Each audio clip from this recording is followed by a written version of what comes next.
बच्चों अब हम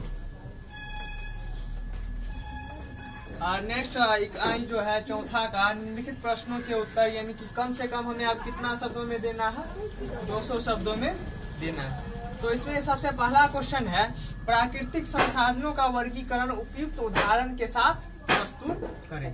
तो सबसे पहले हम यहाँ पे लिखे हैं संसाधन क्या होता है, उसको डिफाइन कर दिए हैं कि मानवीय आवश्यकताओं को पूरा करने वाली सभी जीव जंतुएं वस्तुएं एवं पदार्थ संसाधन कहलाता है। दूसरी प्रकार हम इसके जो है वर्गीकरण के बारे में यहाँ पे विस्तार से बुक में भी दिया गया, उससे भी समझ में आ जाएगा और हम थ्योरी में भी पिछले वीडियो में बताए हैं तो समझ में आएगा। फिलहाल हम एक एक करके डीपली करके समझेंगे। ध्यान दो, यहाँ पे सबसे पहले संसाधन का वर्गीकरण जो है 3 प्रकार से किया गया है, प्राकृतिक संसाधन, मानव संसाधन और मानव कृत संसाधन। यानी संसाधन को 3 भागों में बांटा गया है, प्राकृतिक, मानव और मानव कृत। तो देखो प्राकृतिक संसाधन क्या होता है, तो हम पिछले वीडियो में भी बताए थे कि प्राकृतिक संसाधन वैसा संसाधन जो पृथ्वी पर पहले से क्या हो, मौजूद हो, ऐसे संसाधन को हम क्या कहेंगे, प्राकृतिक संसाधन। जैसे मिट्टी, जल और उसके बाद भूमि, ये सब क्या है, प्राकृतिक संसाधन। मानव संसाधन क्या होता है, तो मानव संसाधन के बारे में बताए थे। अगर मानव भी क्या होता है, मानव की सहायता से भी अगर किसी वस्तु को बनाया जाता है,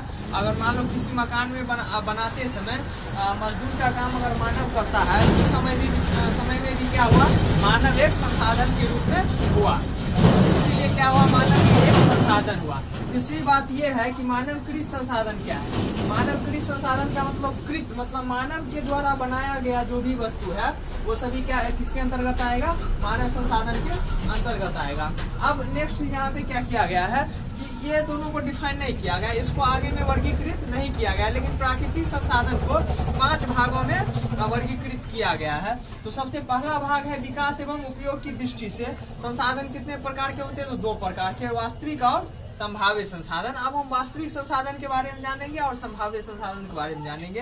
तो वास्तविक संसाधन में जैसा कि हमने बताया था कि वैसा संसाधन जिसकी मात्रा क्या हो, निश्चित हो और आने वाले वर्तमान समय में हम इसका उपयोग कर सकते हैं। और संभावित संसाधन के बारे में हमने बताया था कि वैसा संसाधन जिसकी मात्रा अनिश्चित हो और आने वाले भविष्य में हम इसका प्रयोग कर सकते हैं। तो वैसे संसाधन को हम क्या बोलते हैं, संभावित संसाधन। नेक्स्ट हम उत्पत्ति के आधार पर संसाधन को जानेंगे। तो उत्पत्ति के आधार पर संसाधन 2 प्रकार के होते हैं, जैव संसाधन और अजैव संसाधन। अब हम जैव संसाधन यानी नाम से ही स्पष्ट होता है, जैव मतलब जीव, यानी कि वैसा संसाधन जो क्या हो, सजीव हो, ऐसे संसाधन को हम क्या बोलेंगे, जैव संसाधन बोलेंगे। और अजैव संसाधन वैसा संसाधन जो क्या हो, निर्जीव हो, वैसे संसाधन को हम क्या बोलेंगे, निर्जीव संसाधन। नेक्स्ट है उपलब्धता के आधार पर जो है प्राकृतिक संसाधन के कितने भाग होते हैं, तो 2, नवीकरणीय और अनवीकरणीय। अब नवीकरणीय और अनवीकरणीय को हम विस्तार से जानेंगे। नवीकरणीय का मतलब होता है वैसा संसाधन जिसकी मात्रा जिसकी जो है प्राकृतिक रूप से पुनः पूर्ति किया जा सके, जबकि अनवीकरणीय संसाधन का मतलब इसका भंडार सीमित होता है, एक बार समाप्त हो गया, इसे पूरा होने में कम से कम हजारों वर्ष लग जाते हैं। नेक्स्ट वितरण के आधार पर संसाधन को हम जाने हैं, 2 प्रकार के होता है, सर्वत्र उपलब्ध संसाधन और स्थानिक संसाधन। सर्वत्र उपलब्ध संसाधन का मतलब होता है जो सभी जगह पाया जाता हो, वैसे संसाधन को हम बोलेंगे सर्वत्र उपलब्ध संसाधन। नेक्स्ट क्या है, स्थानिक संसाधन, यानी स्थानिक संसाधन का मतलब हो गया वैसा संसाधन जो कुछ ऐसे ही स्थान है जहाँ पे पाया जाता है, उसके अलावा कहीं भी नहीं पाया जाता है। नेक्स्ट है स्वामित्व के आधार पर संसाधन 3 प्रकार के होते हैं, तो निजी संसाधन, राष्ट्रीय संसाधन और अंतर्राष्ट्रीय संसाधन। अब देखो निजी संसाधन का मतलब क्या होता है, वैसा क्षेत्र जो हमारे निजी संपत्ति के अंतर्गत आता है, तो ऐसे संसाधन को हम बोलेंगे निजी संसाधन। नेक्स्ट है राष्ट्रीय संसाधन, वैसा संसाधन जो राष्ट्र के हित और उसके अंदर तक आती है, अंदर वाले क्षेत्र में आते हैं, या हम बोले थे 200 किलोमीटर के जो है अंदर के आर्थिक अपवर्जक क्षेत्र को भी हम राष्ट्रीय संसाधन कह सकते हैं। नेक्स्ट है अंतर्राष्ट्रीय संसाधन। तो अंतर्राष्ट्रीय संसाधन के बारे में बताए थे कि वैसा संसाधन जिसका उपयोग जो है अंतर्राष्ट्रीय संगठन की अनुमति के बाद ही किया जाता है, तो उसे बोलेंगे अंतर्राष्ट्रीय संसाधन। तो इस प्रकार से देखो इसमें सभी क्वेश्चन का जो है उत्तर कम से कम 200 शब्दों में देना था, तो हम इस प्रकार से इसकी आराम से जो है डिफाइन किए हैं। नेक्स्ट अब हम दूसरा क्वेश्चन जानेंगे। बच्चों हम क्वेश्चन नंबर 2 देखें, संसाधन बनाए जाते हैं और फिर उदाहरण के साथ स्पष्ट कीजिए। उत्तर लिखे हैं संसाधन बनाए जाते हैं जैसे, नदी या मरुस्थल में पड़े बालू का वहाँ कोई उपयोग नहीं होता। और ये बात सही भी है कि मान लो मरुस्थली इलाका में बहुत सारी बालू होता है लेकिन उसका उपयोग नहीं होता। लेकिन जब वहाँ से उठकर बालू को निर्माण कार्य हेतु गांव या शहर में लाया जाता है तब उसका उपयोग और मूल्य दोनों बदल जाता है। क्या ये बात सही है? जब वहां से अगर उपयोग लेकर वहां से उठाकर अगर उपयोग के लिए नदी या शहर में क्या होता है लाया जाता है तो उसका मूल्य और उपयोग दोनों क्या हो जाता है? बढ़ जाता है। दोनों का मूल्य क्या हो जाता है? बढ़ जाता है। अतः यह कह सकते हैं कि संसाधन होते नहीं बनाए जाते हैं। अतः इसलिए हम कह सकते हैं कि संसाधन होते नहीं बनाए जाते हैं। अब हम दूसरा क्वेश्चन नंबर 3 को देखेंगे कि प्राकृतिक संरक्षण की आवश्यकता पर प्रकाश डालें।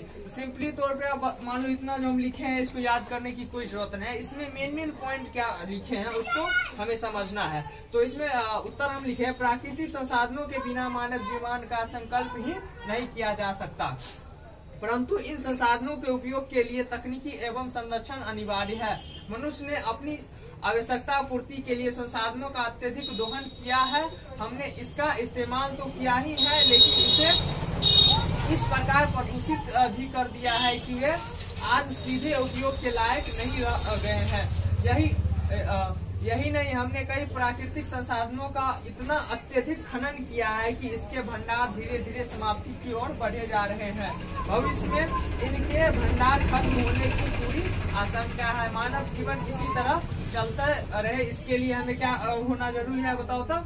इसके लिए प्राकृतिक संसाधनों का उपयोग सुनिश्चित कर इसे भविष्य के लिए सुरक्षित रखना होगा, यानी कि करना होगा। तो सिंपली इसमें एक ही बात पता चलता है कि अगर प्राकृतिक जो है संसाधनों का जो है हमें अगर उसको संरक्षण करना है तो हमको इस प्रकार की कदम उठाना होगा। नहीं तो मान लो फिर हम देख लो जैसे कि बहुत ऐसे संसाधन है जिसका भंडार सीमित होता है और वो क्या हो रहा है धीरे धीरे समाप्ति की ओर बढ़ रहा है। और अगर समाप्त हो गया तो आने वाले समय में उसका उपयोग के लिए क्या होगा? बहुत परेशानी होगा और मानव के जीवन पर भी इसका बहुत बुरा प्रभाव पड़ेगा। तो यही सब इसी हिसाब से हम इसको क्वेश्चन को याद करेंगे नहीं बल्कि अपना माइंड से लिख देंगे तो क्या हो जाएगा? इसका उत्तर कंप्लीट हो जाएगा, क्योंकि इसमें प्रकाश ही डालना है। तो प्राकृतिक संसाधन के बारे में हम विस्तार से समझ ही चुके हैं और उसके बारे में हमको क्या करना है? 2-4 लाइन लिखना है।